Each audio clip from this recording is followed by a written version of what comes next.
Hello, I'm Manuela Saragosa, and this is InTheBalance, the discussion programme from the BBC's Business and Economics team.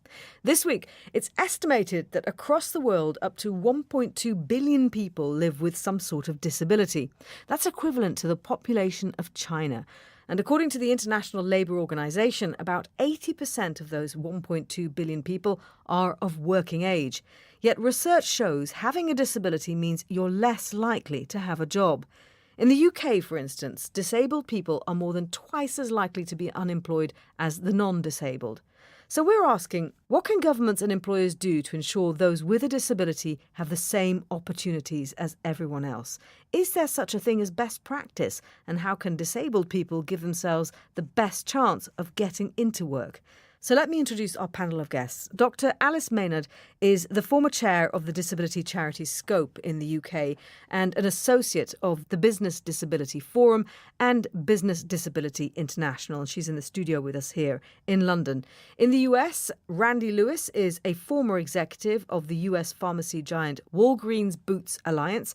He started a recruitment drive at Walgreens aimed at people with disabilities. And in South Africa, there's Tunusha Naidoo, founder of Able Consulting, a disability-focused recruitment firm which also helps companies make their workplaces more accessible. Now, to start with, two of you have a disability, and I have to admit I hesitated about describing what sort of disability in my introduction, which I suppose partly gets to the heart of the debate about opportunities for disabled people. There's this awkward balance between addressing it but not letting a disability define someone. Or am I just getting it wrong? Dr. Alice Maynard. I don't think you're getting it wrong. I think people have problems with talking about disability. And that's one of the biggest barriers that there is to getting employed. If your employer or your potential employer can't talk to you about the kinds of ways in which you might need to work, for instance, then it's quite hard for them to do anything about it that would be useful. And there's a phrase that the chief executive of the Business Disability International uses, which is, if you can't do the small talk, how are you going to do the big talk? So it shouldn't be ignored. Is it better to address it head on, for even at the interview stage or even at the recruitment stage? It's about asking questions. So not necessarily addressing it. It's about asking whether there are going to be any issues for someone. That needs to be done fairly far down the line, because actually what matters is you're recruiting the best person for the job. And then, certainly in the UK with the legislation that we have, you would then want to look at whether or not you wanted to make what we call reasonable adjustments, which would enable that person to do that particular job. But first off, they need to be the best person for that job. Tunusha Naidoo, how does it work in South Africa? Well, how it works in South Africa, Manuela, is according to our legislation, the government has said that around 2% of the workforce should comprise of persons who are differently abled. So companies need to adhere to that. You have a quota system there. There is a question of whether quotas are helpful or not. But the first problem is one of perception, isn't it? Dr. Alice Maynard. Yes, it is. Yeah, I think for me, there's a big issue around the visibility of disabled people in society. Because while we are not particularly visible, I use the term visible loosely because there are a lot of people with what are called sometimes invisible disabilities, sometimes hidden disability. And I'm not excluding them. I just mean we need to be around a lot more, because then people get used to the notion and we become more ordinary. And the trouble is, while we're not around in society, we're not ordinary. We're a bit strange, and people don't quite know how to engage with us, don't quite know how to relate to us. So I suppose what happens in society is reflected when you go into the workplace as well. Yeah, I Scope around a campaign, I think they're still running it actually, called End the Awkward, which was about the awkwardness of engaging with disabled people on a day-to-day basis. You know, if you come across someone who doesn't have a right hand, how do you shake their hand, for instance? And it was a slightly tongue-in-cheek campaign, but it was quite significant, I thought, in terms of the issues that disabled people find on a day-to-day basis. We need to become more ordinary, and then it will become easier to engage with us. But until society is more accessible, it's hard for us to become more visible, more present. Tnunusha, tell me a bit about your experience of finding work in South Africa. My experience as Manuela is that after my studies, I was unemployed for 7 years, unable to get a job, even though you had a good degree. I did have 2 degrees, actually. Graduated really well, good marks. And in spite of the good CV and the good marks, I still found it difficult to get a job for 7 years. And I think, as the previous speaker just said, it's about this ignorance or this not knowing what disabled people are all about, and that's mainly to the fact that we're not integrated into society. Many disabled people want to shy away. They want to keep to themselves. They don't want to be included with everybody else. They don't want to be a part of society. But my belief is that we need to accept who we are. We need to accept that we're unique. And others need to make accommodations, and they need to understand us. And the only way that happens is if we expose to more people. Because I attended a mainstream primary school, which helped other people learn more about me. At university, I was exposed to mainstream students. So there was no exclusion, And once this integration happens, that's when these barriers break down, and when others realize, she's just the same as us. There's no difference. And then that awkwardness tends to disappear. Do you think that that the workplace should be where that breakdown of that awkwardness should start? Would that be a good place for it to start? It would be an extremely good place for that to start, because once the employees understand that their disabled employees are just the same, once that awkwardness, that phase is out of the way, then that's when the companies can start performing well as teams and make sure that they reach, their maximum potential.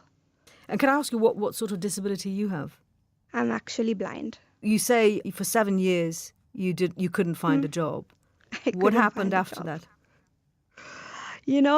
Sometimes if I didn't belong to a family, if my family didn't know me, they wouldn't understand persons with disabilities. So if you haven't been exposed to someone with a disability, you would never understand what that world is all about. The first job that I got was actually at a television production company, a blind person being employed to work at a TV company. It was an incredible experience for me. And I was given this job because the director of the company was actually disabled himself. And he understood how difficult it was and the perceptions that people had about him. And he gave me that chance. And that is how I was able to prove myself at that job, which is a totally visual medium, television. Dr. Alice Maynard, what kind of issues did you have getting into the workforce? And if you want to describe your disability as well. Well, I would describe myself as a permanent wheelchair user who also uses personal assistance. I have a condition, but on the whole, I don't talk about that because it doesn't really mean anything. The thing that means something when it comes to disability is what your access needs are, really.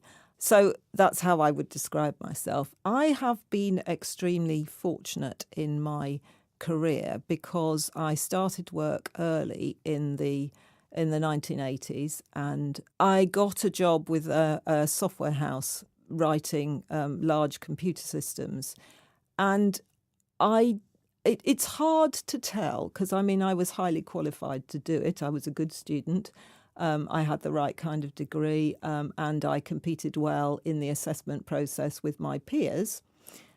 But I'm not 100% convinced that company would have given me a job if my father hadn't had a conversation with their personnel director and found something in common. And I think it's a bit like Tnunusha says, it's not that personnel director then knew about disability, but she kind of she kind of sensed that it was a more normal thing, because here was a man whose career and whatever she understood, he was a personnel director too, and he had a disabled daughter, and she was looking for a job, and so I think that helped. I did have more problems later, because after 10 years of working in IT, I did an MBA.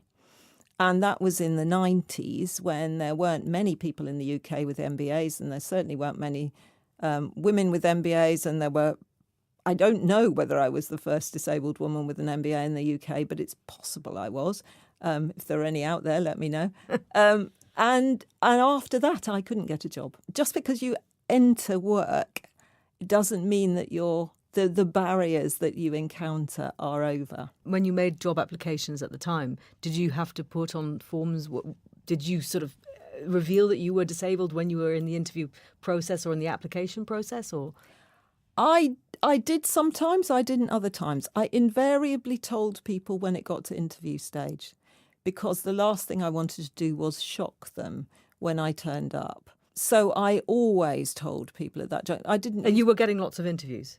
I wasn't actually, because actually what would happen is when I told them that I was disabled, they would say something like, "Oh, I don't know, we've got really heavy doors in our building. I'm not sure you'd cope." Or, we've got several flights of stairs. But this is where I want to bring in Randy Lewis, because Randy, you're a former executive of a big pharmaceutical company that made a big difference in terms of its hiring practices when it comes to disabled people. There is a cost involved, isn't there, for many employers? Well, when we started, that was one of the constraints we put on ourselves. We're not going to spend extra money. So I think that's a perception among a lot of people. But when we started out, we were going to hire 600 employees in one new facility, and we wanted 1/3 of those to be people with disabilities. And one of the constraints we did say is we were not going to lower any of our performance standards, and we weren't going to spend more money. And so that made us be very creative in going about that. So what kind of creative steps were they? Well, we went out into the community and got partners, and we said, we don't know anything about disabilities, but here are the jobs, and we're not going to make assumptions about the jobs, because I think if you ask most people, think of a disability and think of an appropriate job for a person with a disability, they'll either come up with somebody with Downs or somebody in a wheelchair or somebody with autism. And whatever job they come up with, they'll use the word repetitive. So we recognized we had... You mean in terms of repetitive work? Repetitive work for people with disabilities. I think that's what most people think of. So we said we're going to put that aside and not assume that which jobs people with disabilities can do or not. But you experts in the disability community come in, understand our jobs. We're going to set aside this number of jobs, and we'd like you to go out and find a workforce that can do those you believe will be successful, and we will let them come in, so to speak, in alternative vetting because we also believe they can't get through our traditional hiring and the recruiting practices. So what we're going to do is set that aside also. You bring these groups of people in, and we will intern to hire, and not just intern and you go away. As soon as they're successful, we believe they'll be successful in this environment, they're hired. What proportion of the workforce was disabled by the time you'd done? In the first building we did it. It was the goal was 1/3. It became 40%. The second building, it became almost 50%. And were they in all sort of levels of jobs? Are they senior or not just or entry level? What kind of jobs were they doing? In a building of 600 people, most of those people are directly involved in the work. Supervision and a size of building that size would probably only be about 50 people. And we weren't quite as successful in recruiting people with disabilities at the managerial level with experience. And the reason is it's like Tnunusha said, once you have a job, you want to keep a job. If you're disabled. If you're disabled, if you have a disability. So that's a group of people who are very much at risk to taking a chance at a new job that they may not work out. And a lot of people that have hidden disabilities don't disclose because of once you disclose, like say I listened to a woman talk about she had a a mental illness. And as soon as she disclosed it, she became the crazy woman. My daughter asked me, she is bipolar, and she asked me if she should put on the disclose it at school. And I said, what's the upside? There's a lot of downside. That's just the way it is. So we were not as successful as we would have been. But anyway, to go on, what we realized that it was not about the automation or anything else. It's just opened our eyes up to the possibility, and we ended up hiring 1,000 people with disabilities, and ended up being 10% of our entire workforce. Less than 4 years. Oh, and why did you do it? Why did you kickstart this? Well, I became aware. I have a son with autism, and he taught me two things. He taught me to look past the person, the disability, to see the person, which astounded me. And I also was confronted with all the challenges that he had. He probably reads about the fourth grade level, never played a game with him. He would never get through a traditional hiring process. But at the same time, I was able to see a possibility, because he always surprised me. He ended up driving. He didn't talk till he was 10. He kept surprising me, and so he confronted the paradigms I think most typically able people carry around in them. And so seeing the challenge of other parents and realizing that a parent always starts thinking about a job the instant they get a bad diagnosis, because the job changes the arc of a life. And seeing the possibility, and then thinking, well, who's going to do something about that? So why can't we? A reminder that you're listening to In the Balance from the BBC with me, Manuela Saragosa, and our guests Alice Maynard, Randy Lewis and Tnunusha Naidoo. It's interesting that in all three of your cases, there was someone instrumental who kick-started the change. That it's not institutional. It's actually a person who makes that change. Is that, Dr. Alice Maynard, is that really what it takes? In my experience, there is always someone with some personal experience somewhere who does much as Randy did. I think the person is important. Tnunusha was saying that we needed to be more out, if I can put it that way, as disabled people, and more willing to engage. And I think there's something in that as well. Tnunusha, I mean, you have a disability-focused recruitment firm. Do you find that the companies that do recruit have someone there who has sort of personal experience who will want to kickstart change? Not all the time. It falls mainly under the human resources department. And Alice was just talking now about, the logistical difficulties. Manuela, I came across a vacancy once for a disabled candidate. And it says, vacancy available for a disabled candidate with no hearing impairment. So they wanted a disabled candidate with no hearing impairment who was able to drive and was able to climb stairs. So this takes away, that's specific. So a person who can climb stairs is obviously someone who's not in a wheelchair or is able to walk. If they're able to drive, that means they're able to see. And not hearing impaired means they're not deaf. So how many disabilities does that leave you with? So companies sometimes tend to pick and choose which disabilities, they want, which is easier for them. Because, as I said, in South Africa, they've got the quota. They've got the quota. But it's easy to get around that because someone who is, say, epileptic could pass as being disabled. However, no reasonable accommodation or reasonable adjustment needs to be made for them. Or somebody who maybe is missing a few fingers on a left hand could be deemed disabled. So the box is checked.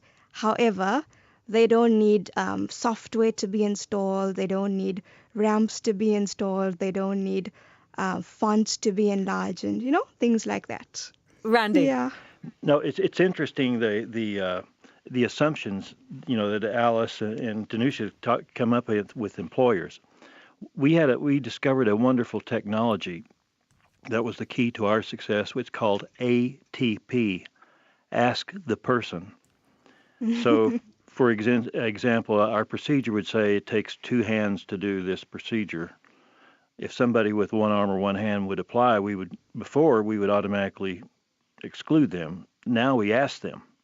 It's interesting. I think the three of us have gotten here because we have a relationship with a disability, but in the 4 years since I retired, all I've done is spend time with employers and talking about this and advocating. And a lot of them have started their own initiatives.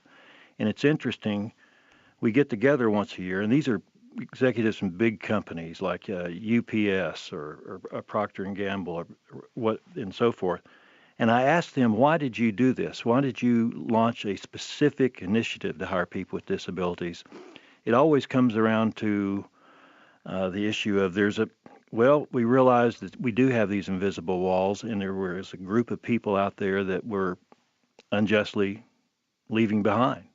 All the 1,000 we hired, we wouldn't have hired a single one had we not been looking specifically. We would have looked at Alice and said the same thing she said. Well, we have some accessibility problems or whatever.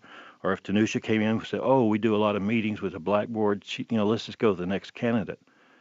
It took specific intent, and that's the biggest predictor of success in doing this. Once we do it with specific intent, it kind of opens up the possibility, all these other things. They become very minor once you recognize that we have to do some things differently if we want to achieve what we want to achieve.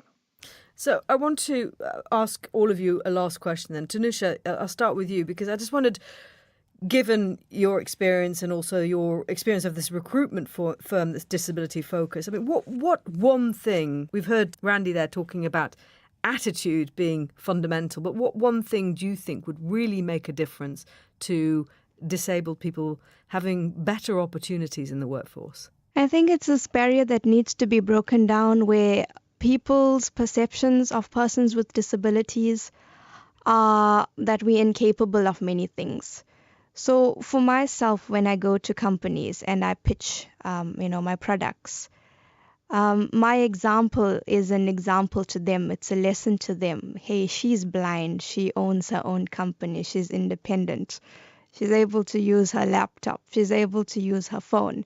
So if she can do it, then other disabled people can do it as well. So I think it takes disabled people themselves being advocates and proving to non-disabled employees what our abilities are. My company is called ABLE, which is an acronym for Ability Beyond Life's Expectations. And that is a message that we need to get out there. Because as Alice said before, it's all about assumptions. Well, I think it was Randy. And these assumptions need to stop because ATP, ask the person. We really do have these abilities. So companies need to give us a chance. They need to listen. They need to know about our capabilities. The main problem is this lack of education. Once the education happens, once more disabled people become integrated into society and into the workplace, that is how all of these barriers are going to be broken down. Alice Maynard, interesting, it's all about attitudes. There's nothing about quotas there or anything like that. No, and I'm on the same page as that. I would say it's really important that employers talk to disabled people. And it's that simple. The ATP thing is really important. Don't make assumptions about what we can and can't do. But once we're in your workforce, let us be seen. Because by letting us be seen as part of the workforce, then other disabled people will begin to have that confidence that Tnunusha's talking about to say, well, hang on a second, I can do that too.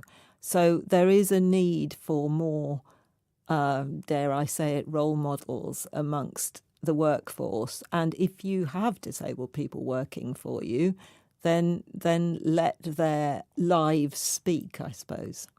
Randy.